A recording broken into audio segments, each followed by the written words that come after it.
Мәскеудеміз!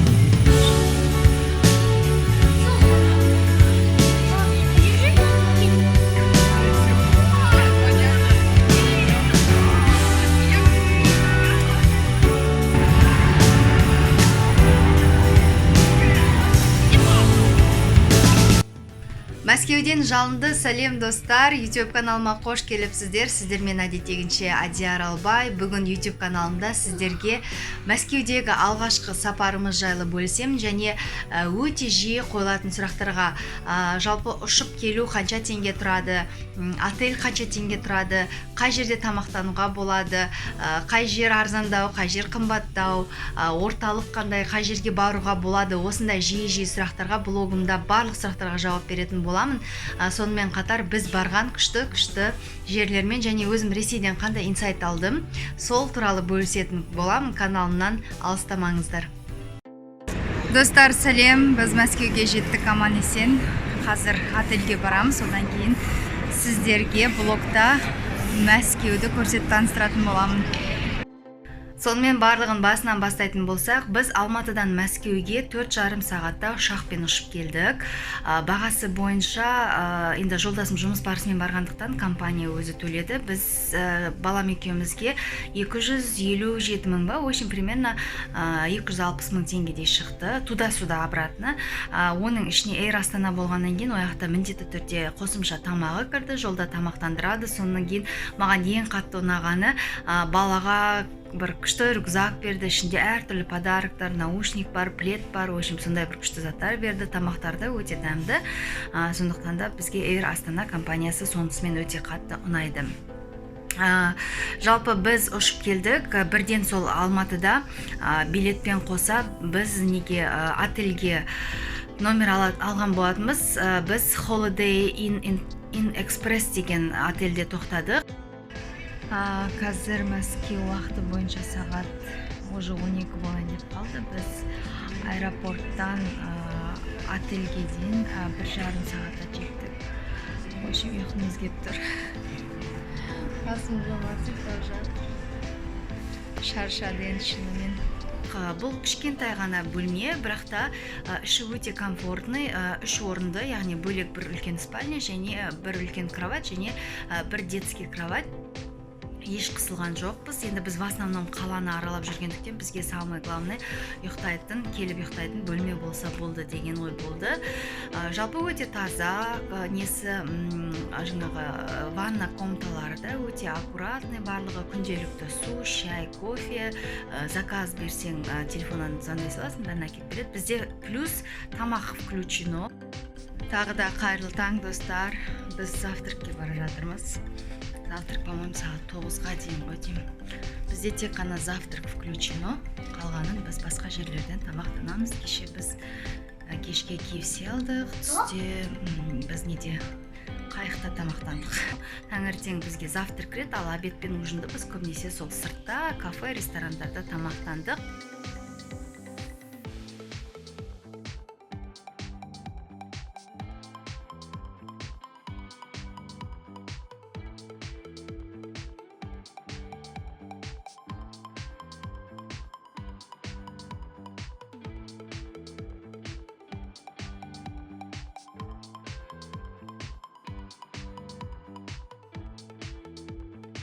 Енді бұл жерде әрине Қазақстанмен салыстырған кезде бұл жердің дүкендеріндегі бағалар да қымбат, кафе, ресторандарда да қымбат. Мысалға біз сол бірінші күні Қызыл Алаңға бардық, Қызыл Алаңда паромға отырдық.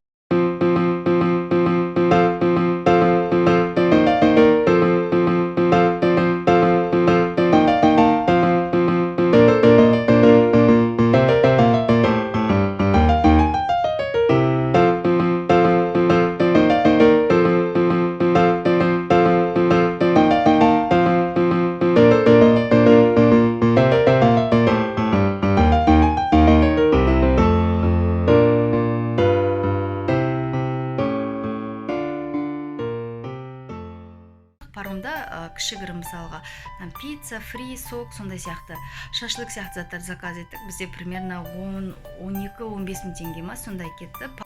Мынандай қайыққа міну 7 жасқа дейін тегін, үлкендерге 700 рубльдан ғой, 1400 рубль. Сонда адам басына 3500 теңге ма, сондай примерно. Тамақ теңгемен есептегенде 12 мың теңге шығады примерно. Еще шашлык келеді. Біз сразу бірінші күн келген кезде жаңағы Қызыл алаңға бардық. Сол Қызыл алаңда ГУМға сразу кірдік. ГУМ бұл торговый центр, өте үлкен, ішінде ең брендовый қымбат заттар сатылады, мысалы Prada, Gucci деген сияқты, я. Одан кейін ГУМның атақты мороженыйын жедік, 60 рубль тұрады. Біреу өте дәмді, бір 5-6 вкусы бар өзінің. Іші өте үлкен, әдемі, біраз шаршап қалдық енді бірінші күні. Арбатқа барамыз деп жоспарлағанбыз, бірақ уже шыдамадық.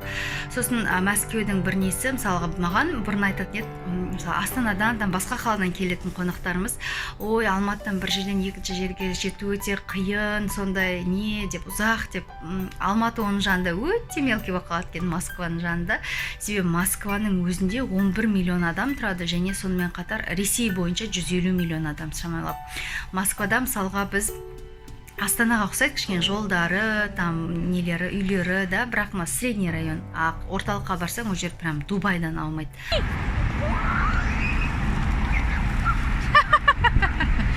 Арбатқа келесі күні бардық. Келесі күні барып, Старый Арбат, Новый Арбат деп бөлінеді. Біз Арбат жаққа келдік. Короче, міне ақ зданиені көріп тұрсыздар ма? Сол жерде получается как бір жағы, мынау екінші жағы, оң және сол жағы болып бөлінеді.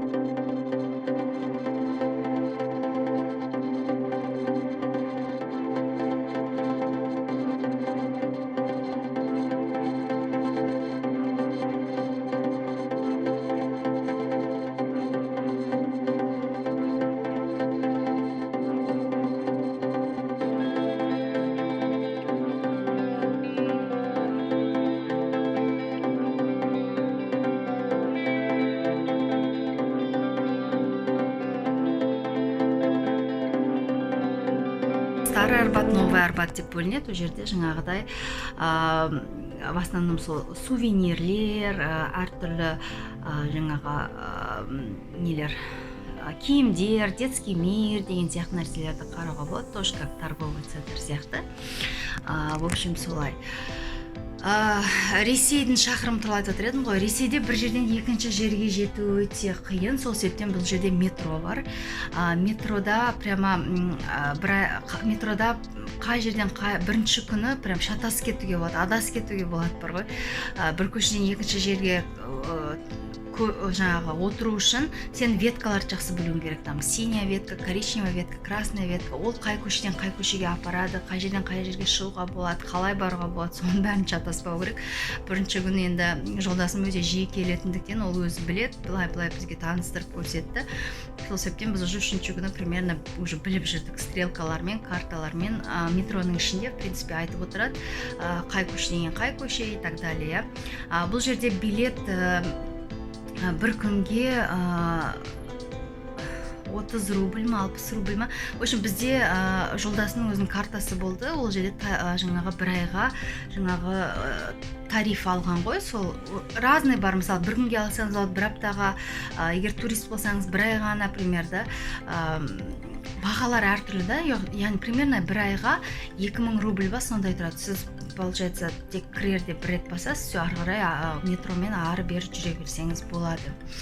Вот метрода, в общем, біз басында метролар такой кішкене ескілеу болып сондай көрінді да маған. Сосын басқа районға барған кезде ол жердің метролары вообще әдемі екен, кәдімгідей прям іші сырты да сондай автоматизированный барлығы, я. То есть сіз қай райондасыз, сол бойынша бағалауға болады. Мысалы бізде Алматы тоже Аль-Фараби районымен, мысалға бірінші Алматы или там Грэш жақтар кішкене басқашалау ғой, иә. Сол сияқты бұл жерде де солай примерно. В общем, метро бізге ұнады, өте тез жүреді. Сосын бар ғой, мен былай ойлайтын, мен Қазақстанда осы Ресейде болған көп қазақстандықтарды таныстар айтатын еді маған, ой, Ресейде бәрі сондай грубыйлау, натуралары грубый, сөйлескенде де грубый. Енді білмеймін, менің осы Россияда қазір 4-ші күнбіз ба, вообще ондай адам, бір-ақ адам болды там, ну очень редко, білмеймін, мен үшін бәрібір жұмсақ, әдемі, сондай приветливый болып көрінді. Менің ойымша ол адамның өзіне байланысты сияқты. Мүмкін іште бір агрессия болса, сондай адамдар кезігеді деп психологияда айтып жатады. Мен өзім де психологияны зерттеп жүргендіктен оны білемін да. Сондықтан адамның ішкі жан дүниесінің состояниясы да маңызды да. Мысалы, қандай адам кездестіресің өмірде деген сияқты. Жалпы Ресей маған, шын айтсам, сразу бірінші күннен-ақ өте ұнады. Өйткені сразу мына өмірдің басқа жағын көресің, мысалға өмірдің мүлде басқа жағы, басқа картинасы бар сияқты да. Яғни бұл жерде әлде қайда дамыған, көп жағынан дамыған, бұл жерде мысалға уровень жизни высокий дейді ғой, көп нәрселер қымбат, бірақ та оған зарплаталары да өздерінікі сай да. Сосын өте аккуратный, в принципе, таза, прям бүйтіп шашылып сасып жатқан заттарды көрмедім мен Россияда.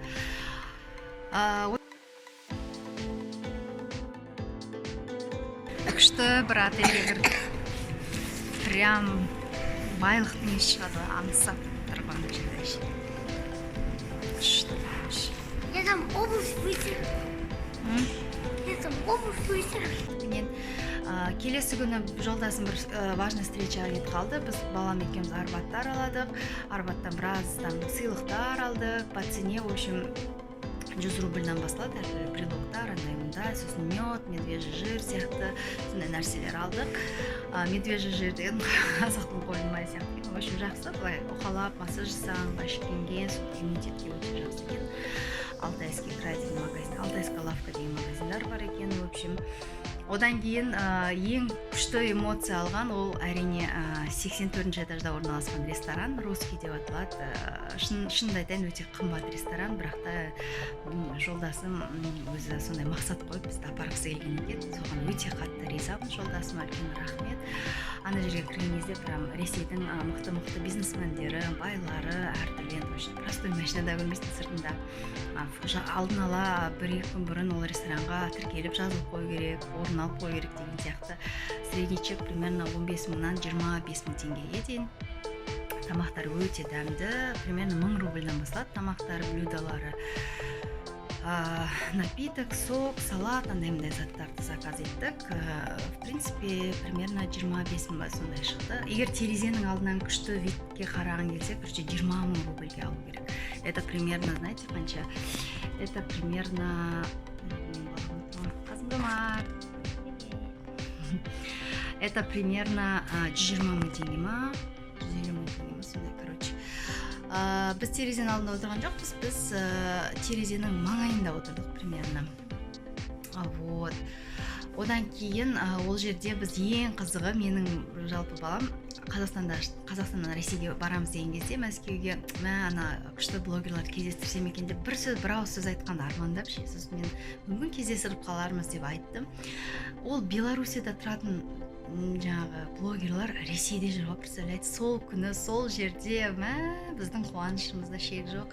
Баламның бір арманы орындалды деп, өйткені шынымен Ресейге барғаннан кейін сол бір арман орындалса екен деп мен де ойладым ше. Вот, Кобяковты көрдің ба? В общем, сондай күшті бір әсер алып, тамақтанып, Ресейді жоғарыдан көріп, Мәскеуді дегенім ғой. Күшті бір әсер алып келдік. Одан кейін барып, сол күні кешке метромен қайттық, демалдық. Таңертең біз мектебі бар, мысалға, таңертең сабағын жасап, кітабымызды оқып, бір жарты сағат уақытымызды дамуға арнаймыз. Содан кейін ары қарай спокойно душой қыдырып, сөйтіп жүрдік. Енді Құдай қаласа, бүгін біз уже Ресейде 5-ші күнбіз. Біз неге Қасым-Жомарттың папасы Диснейлендке апарам деген, бұл жерде остров любимый, остров счастья деген бір сондай не бар екен. Уқтеш, келдік. Өте үлкен ғой. Қазір ішін көрсететін боламын. Правда, жаңбыр жауып тұр, но без разницы. Іші крытый ғой. Оны енді местныйлар русский Диснейленд деп атайды екен. сол жерге апарғысы келіп отыр. Оны да видеоларға қосам, ақпаратты мен былай неге жазып кетемін. Видеолардың үстіне қанша теңге тұрады и так далее.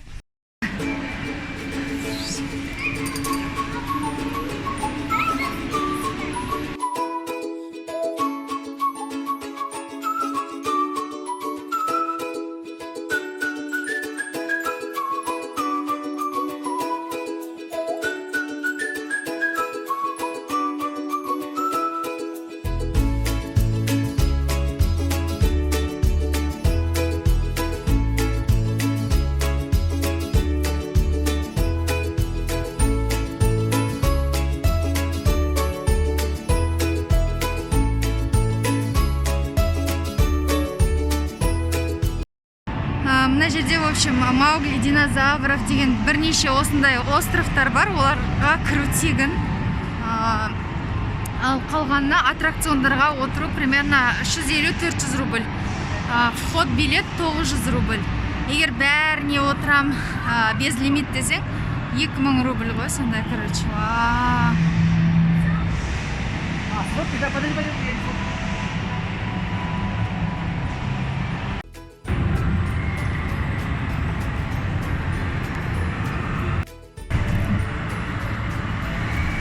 Қасым-Жомарттан бері қатты қорқып отыр ғой. Давай я откажусь дейді ғой. Держись, держись, держись.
Стандарт билетте 900 рубльге аласың, ішінде 900 рубль теңге болады, яғни аттракциондарға отыруға болады.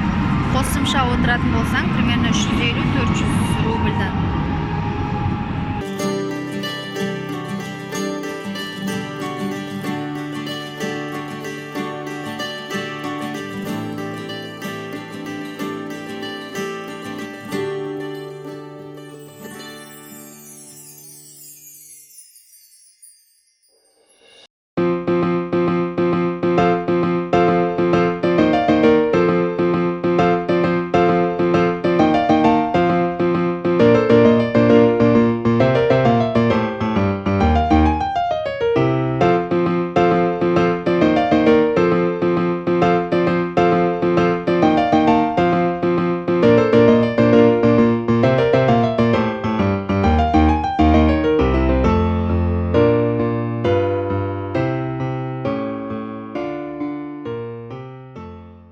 Ресейдің маған өте қатты ұнағаны, сондай дамып келе жатқан ел болғандықтан мықты идеялар, мықты инсайттар келеді екен.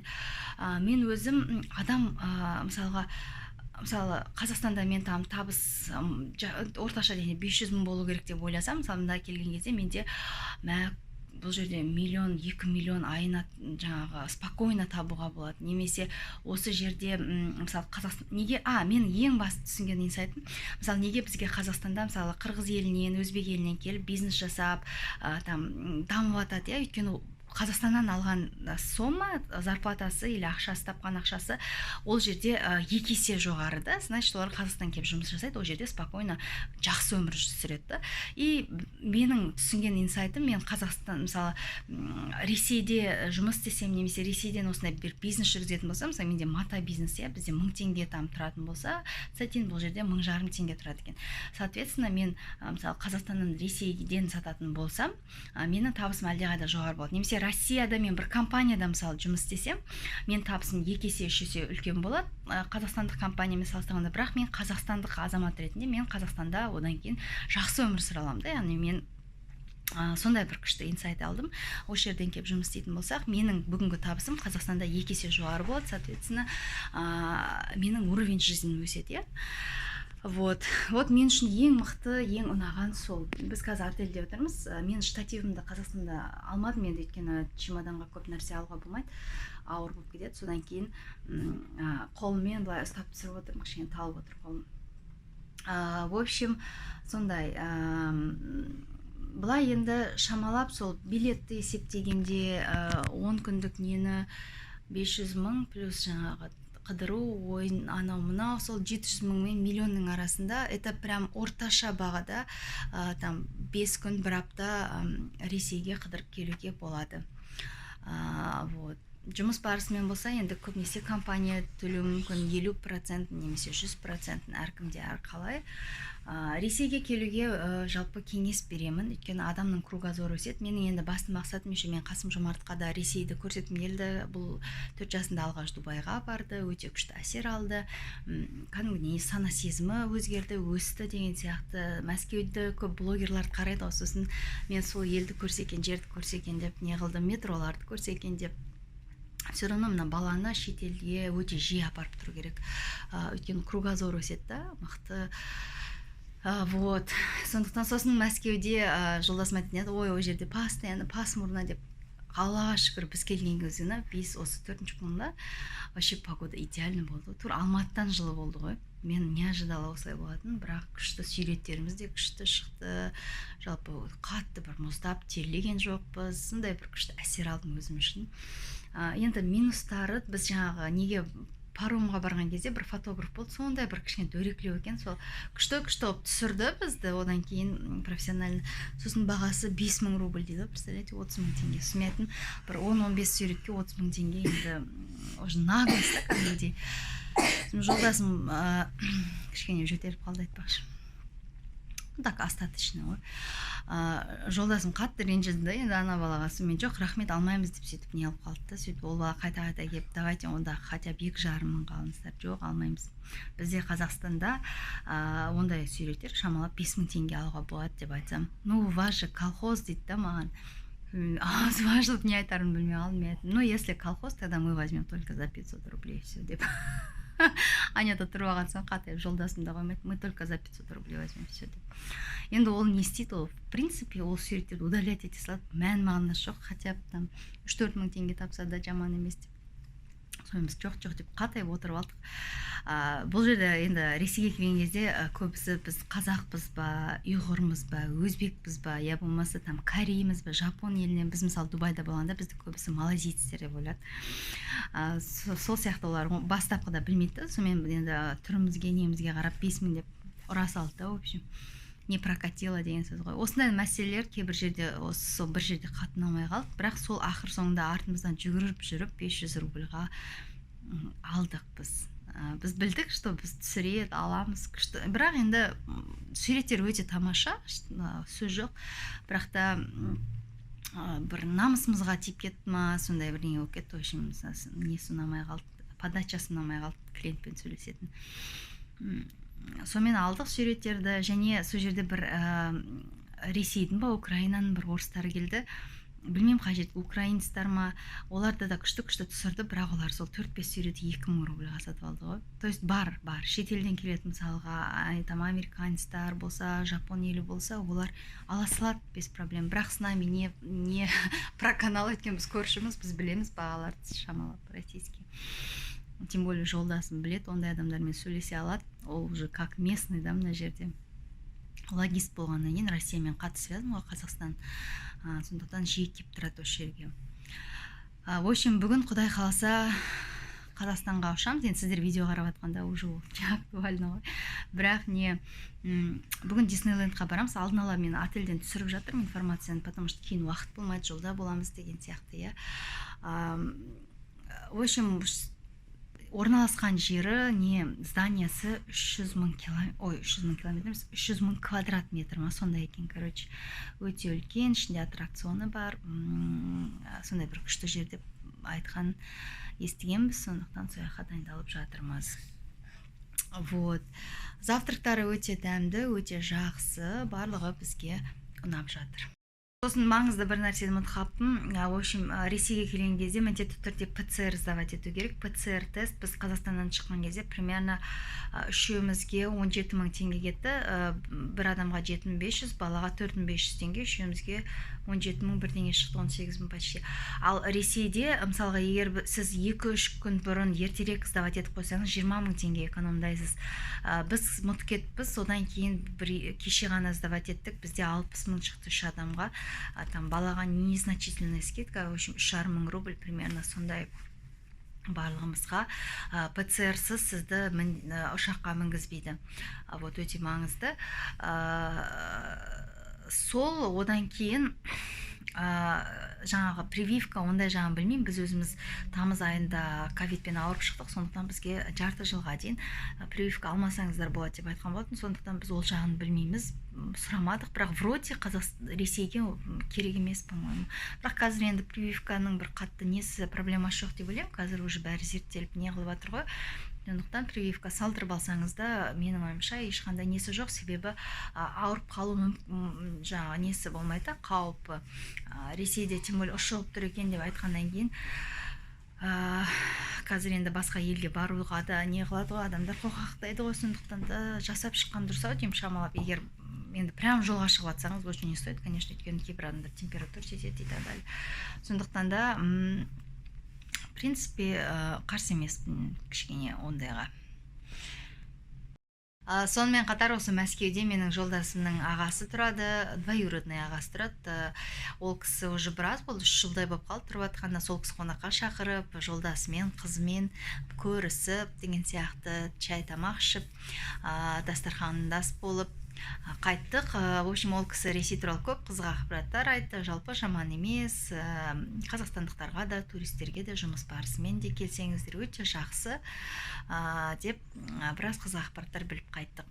В общем, негізінде айта берсем бар ғой, қызықты ақпараттар өте көп. Ресей бізге ұнады, енді өзіме өз басым ұнады шынымен бар ғой. Мысалға, жұмыс барысымен 1 жыл, 1,5 жыл тұруға, в принципе, дайын адамдардың қатарындамын. Өйткені мен біріншіден баланың кругозоры, өзімнің кругозоры, жолдасымның кругозорының өскенін қалаймын да. Сонымен қатар жалпы басқа елдің өзінің несімен танысқым келеді, историясымен деген сияқты. Сол себептен де енді біраз нәрсені сіздерге айтып жеткіздім деп ойлаймын. Егерде бір сұрақтарыңыз болса, білмейтін, комментарияға жазыңыздар, міндетті түрде барлықтарыңызға жауап беретін боламын. Мүмкін мен бірдеңе ұмытып кеткен шығармын шынымен. Сол барлықтарыңызға сәттілік тілеймін. Осы уақытқа дейін, соңына дейін қарағандарыңызға үлкен рахмет. Сіздерге Инстаграм парақшама жазылып қойыңыздар. Ол жерде де мен әртүрлі инсайттармен бөлісем, психология туралы бөлісем. Сол барлықтарыңызға сәттілік, үлкен рахмет. Көріскенше, күн жақсы. Бай-бай. Ура, Алматыдамын.